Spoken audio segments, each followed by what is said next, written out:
Pourquoi la tarte tatin? C'est ma recette signature depuis 1980. Elle fait partie de mes desserts favoris au niveau gourmand.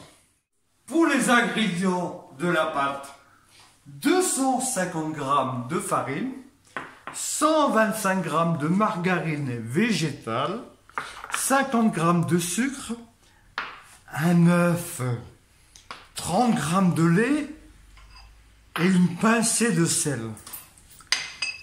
Pour le caramel, 150 g de sucre, 150 g de beurre et les fruits, multifruits, les pommes, 4 pommes, 120 g de citron et 120 g de pruneaux dénoyautés.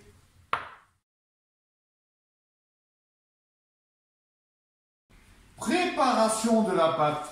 La farine.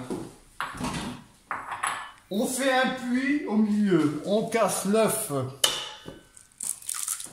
Voilà. On débarrasse. On met la margarine végétale. On y met le lait. On y met le sucre. Et on y met la pincée de sel. Alors, important de tout préparer en amont. Après tout, il faut trouver un récipient qui est un peu large pour que ça soit facile à travailler. Voilà. Donc, c'est pas la peine de s'énerver. D'abord, ce qui est important aussi, c'est de préparer les aliments une demi-heure à l'avance. Comme ça, la margarine est ramollie. Une pâte, c'est important de la faire à la main. Voilà.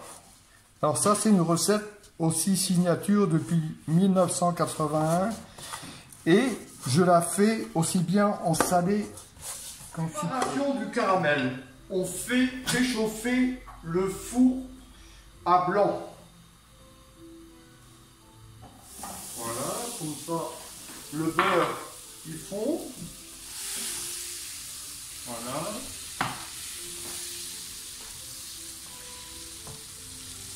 Alors c'est important, hein, je répète 150 g de beurre. Là, j'aime bien moi faire un beurre pas trop foncé. Il ne faut pas qu'il soit roux, hein, un peu blond. Voilà. Et donc l'avantage d'avoir un moule chaud, on gagne du temps. Là, dès qu'il est comme ça, dès que le beurre commence à fondre, on y met le sucre. Voilà. Voilà, vous voyez.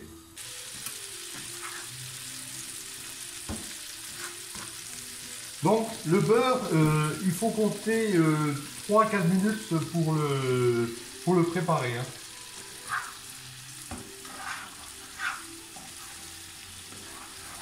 C'est la pâte, donc on est obligé de tout faire en même temps. Hein. On n'a pas le choix. Hein.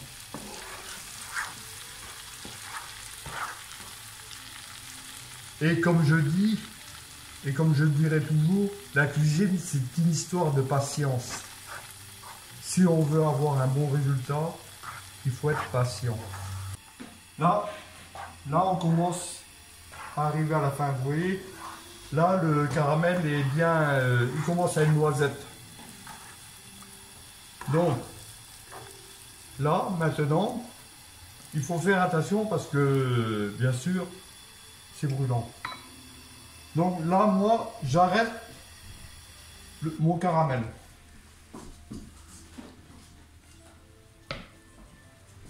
J'y mets mes pommes.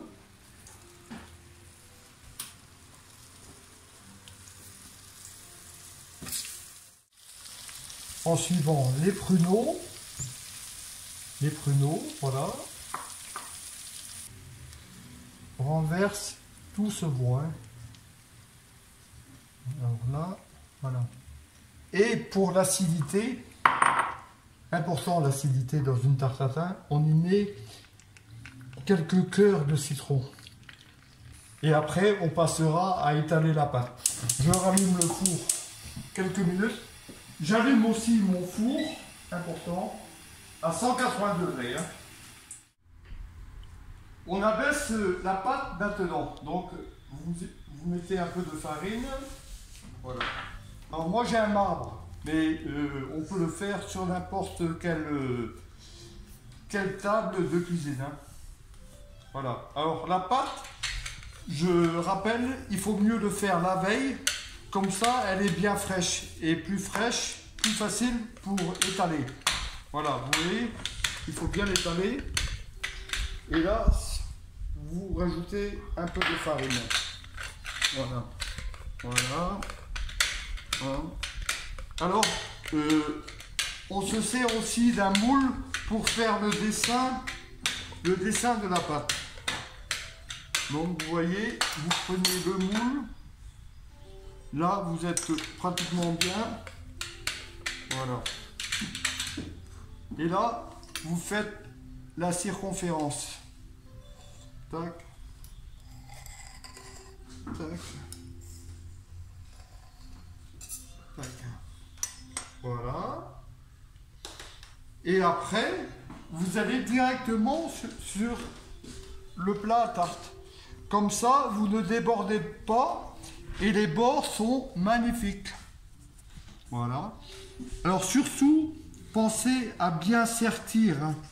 C'est important de bien sertir pour la cuisson. Et au milieu, une petite cheminée.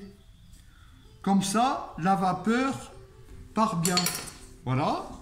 Et là, vous prenez votre plat. Bon, c'est un peu chaud, mais j'ai l'habitude. Et donc, 180 degrés, 40 minutes. Alors maintenant, nous allons effectuer le démoulage et présentation de la tarte à thym. Alors à chaque fois, la tarte à thym, avant de la retourner, c'est la surprise. Et à Oni Gourmand, nous adorons les surprises. Et voilà, alors, on va voir. Je suis content de moi. Tarte tatin au citron et au pruneau.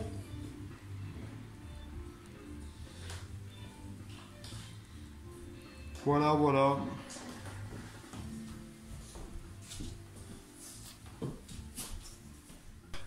Je terminerai par une note d'humour. Peut-on faire une tarte tatin à tâtons dans le noir? Oui, mais il faut savoir tâter. Et en plus, j'y mets un peu de crème fouettée. Ah, et là, c'est moi qui la fouette la crème.